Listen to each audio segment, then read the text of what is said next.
Hello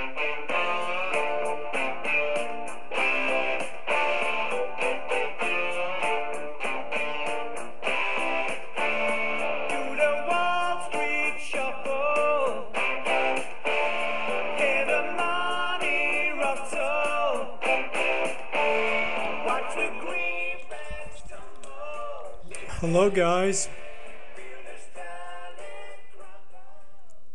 how's everybody doing? Okay, I hope everybody's had a great Sunday. This is 50 pips, 17th of March, 2013. Again, here with a wrap up and outlook. Now, again, I'm not making any trade calls or recommendations. You and only you are responsible for the trades you may decide to take. The fact you're listening to this means you've read, you understand, you accept the disclosure disclaimers on the site, understanding that we're just performing some live technical analysis in a learning context for educational purposes only. Now, what's going on today? Well, it's a bit, I was hesitating whether to do the outlook or not because it's a bit tricky because we've had a lot of news over the weekend on Cyprus, which I'm not really going to comment on. I don't want to get into that. So it's tricky to do the outlook because the market needs to settle. We've got some big gaps. But I'll just go ahead, see what happens, and try and do an overview of the big levels to watch, okay? So in terms of the ES, what happened? We closed holding a relatively good bid tone, holding above the basically 1550 level. On Friday, now we've got a big gap down.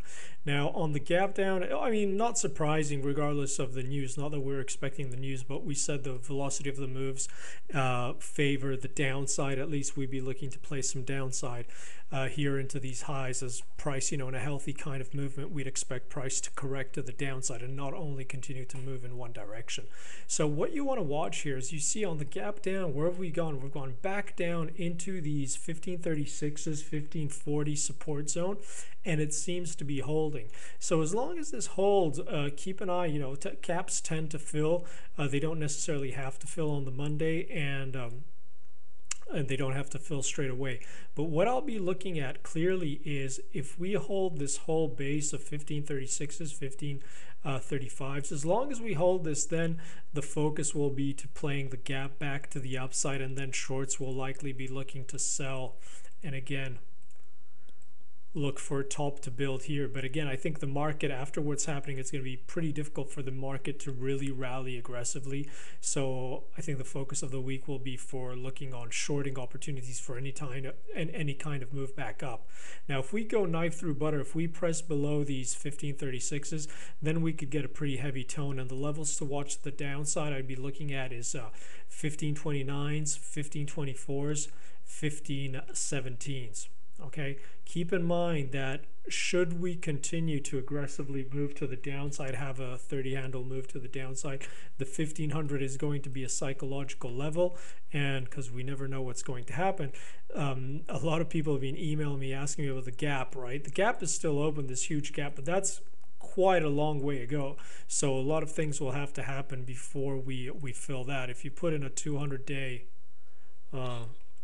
moving average on your chart, just to give you an idea, it's starting to line up with that gap pretty much. So it's a level to keep in mind. It's not necessarily something I'm focusing on right now into the open, but I think clearly the level to watch is how we behave here overnight if we hold these 1530s or we press back down. Okay, now in terms of gold, clearly gold is catching a bit of a bid. Keep in mind we're still in this broader chop area around these 1600s, and we've been talking about the fact that the 1600s are pivotal for momentum inside the range. So at the moment, these lows are holding, a risk off. Market's a bit spooked overnight over the weekend news, and bam, we've broken through that 1600. So right now, the level to watch is these 1623s, 1625 levels. So if this is just going to be some kind of correction, a move up in this big downtrend to continue, market will likely hold, and you'll see sellers coming in the 1650s into 1623s this week.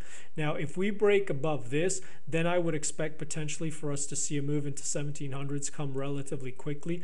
As long as we hold below these 1650s and we find sell orders here, expect the focus to be for another retest on the 1600s on a move back up. Equally, if right now, even tomorrow morning, you see we're back down below the 1600s, pressure is still going to be on in this sideways consolidation around around these 1600s, and we could possibly move back into 1575s. The range here, as we've been talking through during the week on a daily basis, is pretty much 1575, 1600, 1625. So we need to break outside that to see some kind of real momentum. And keep in mind, the market will need to settle overnight and into the open, so people have to digest the news. I wouldn't be trying to be a hero here. There's some interesting plays, especially for some gap fills or some broader positioning, but keep in mind the market needs to settle, and things could be a bit volatile. Okay, now if we look at just quickly the yen pairs, this is pretty interesting in terms of structure, right? Because we had a sideways chop here, sideways range. We discussed this a lot. Basically, it was just effectively a range play, some nice opportunities here. And once we broke outside of this range, what we said is on any kind of strong sell-off, what you want to watch in terms of technical continuation is if on any move down, these 94.50s keep on catching a bid. That's the key support. That's the, let's put our two classical little arrows in here. This is the bull bear line you want to watch. And you see what's happened on the, for the weekly guys, this is what we're looking for. And you see what's happened here on the sell-off, bam, that's where the bids came in. So basically previous resistance, we get the breakout and it's holding. So if we break below this, this could essentially trade very heavy and we could see a move back down into the 93 level. But as long as we don't break below here, expect the gap to fill, number one, and then potentially just to move right back into the scene of the crime and back into those highs and possibly continuation higher, right?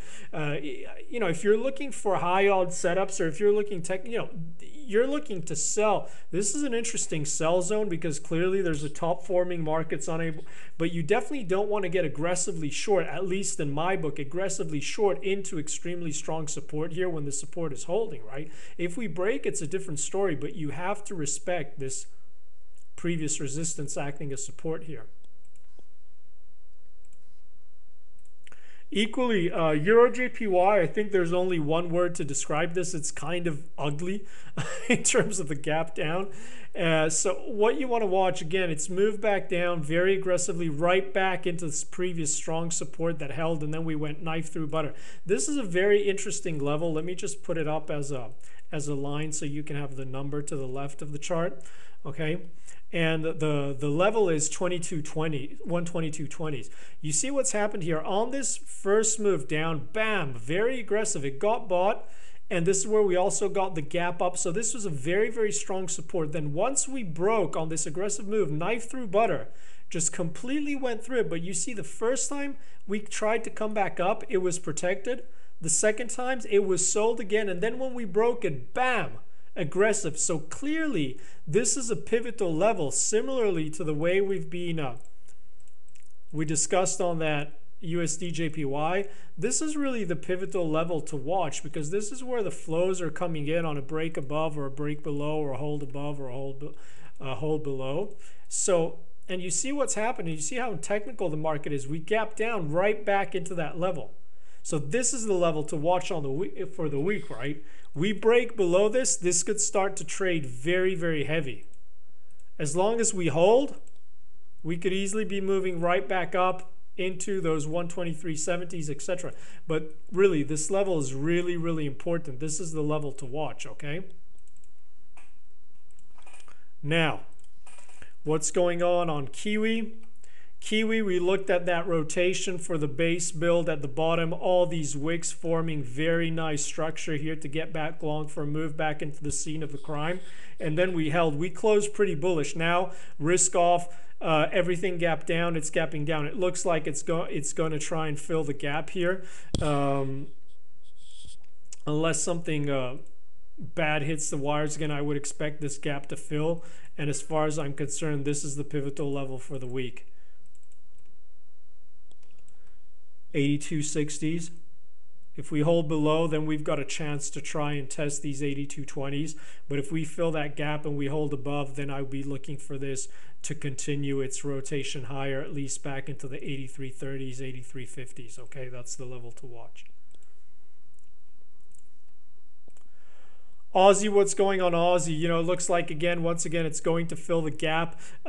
Gap down right into that 200-day moving average. Catches a bid right in that level. It's pretty much trying to press back into those 0380s. As long as we don't get a daily close below that 200-day moving average, I'm still looking for us to rotate higher into 104.50s, 105s, but this is clearly the level to watch. Not only the gap fill, but that 200-day moving average is very important.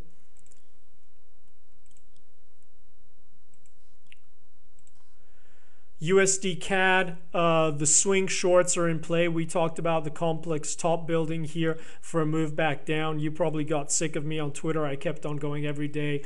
102.70s, 102.70s pivotal. That's the only thing that matters inside the 103.60 and the 101.50 range. Basically, we broke below. We took out these wicks that were supporting here and here quite convincingly, and we're holding below. So once again, I'm going to be extremely boring going into the week. All that matters, once again, 0270s. As long as we hold below 0270s, expect us to try and take a stab at the 101.50s. Again, I'm looking for that as a first target, and for the swing move, I'm looking for a move back into the parity mark. If we start getting daily closes above the 0270s, then the swing short is in danger, and look for a retest of those highs.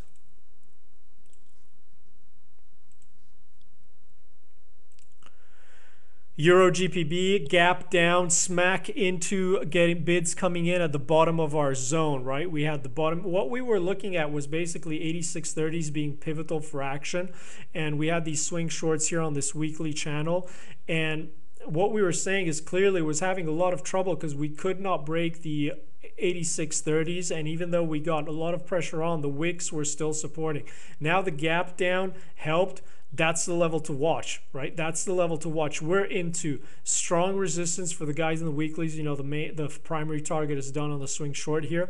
But basically, here, what you want to look at going into the week is, as long as any kind of rally that gets sold and we hold below those 86.30s, then expect it to be pressure on to come back and test this low end of the range. If we come back, fill the gap, and start closing above 86.30s, well, then all bets are off for the short. Is looking for some kind of rotation. So it's interesting because you've got a lot of pairs where the gaps are they closed last week at really important pivotal levels, and now they've gapped down. And it's going to be interesting to see if we fill the gaps, what the reaction is going to be. If the shorts are going to get back on to press these levels, or if it's just going to be back into the scene of the crime and as if nothing happened.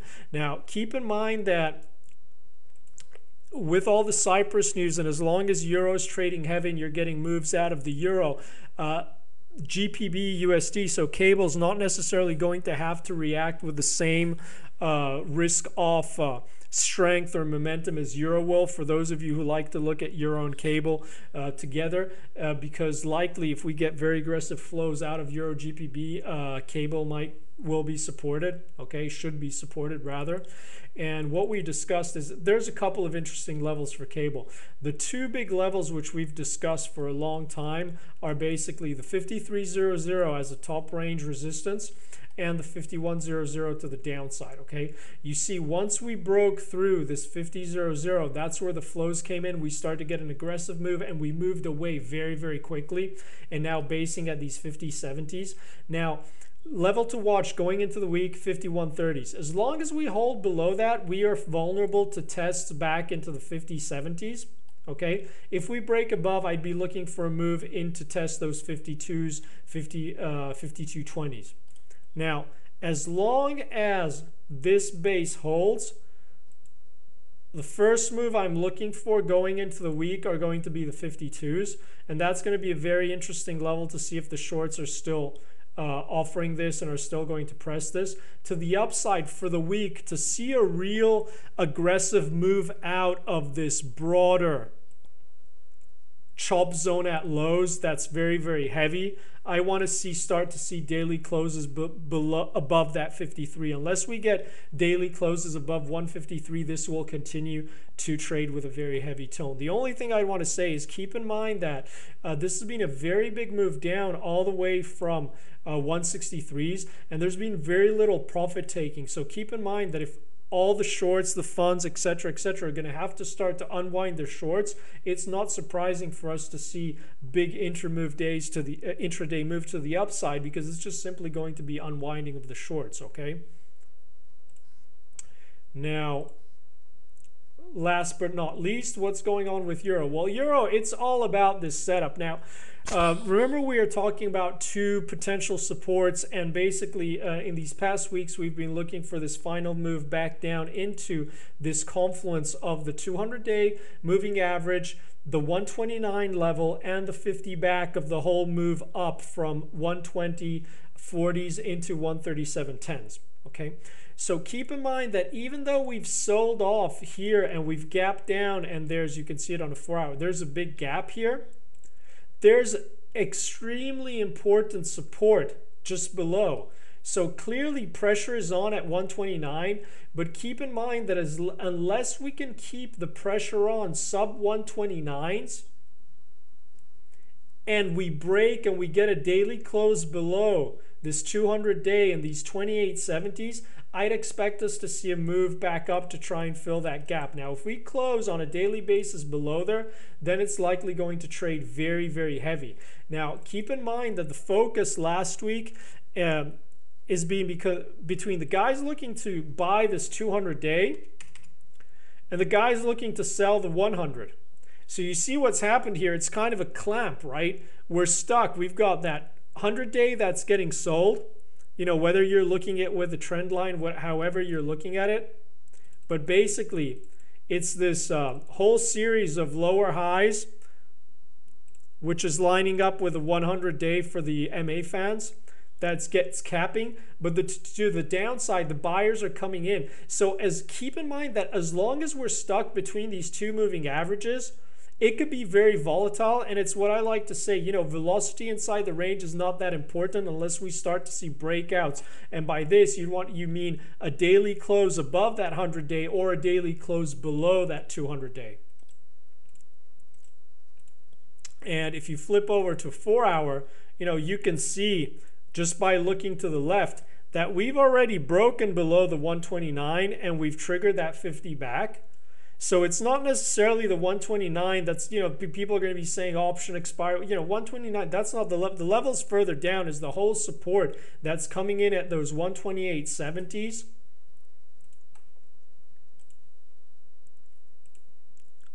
And at that 200-day moving average. That's what I would focus to the downside. To the upside, the focus is going to be the gap fill and then those highs and those 131. So that's what you're going to focus on.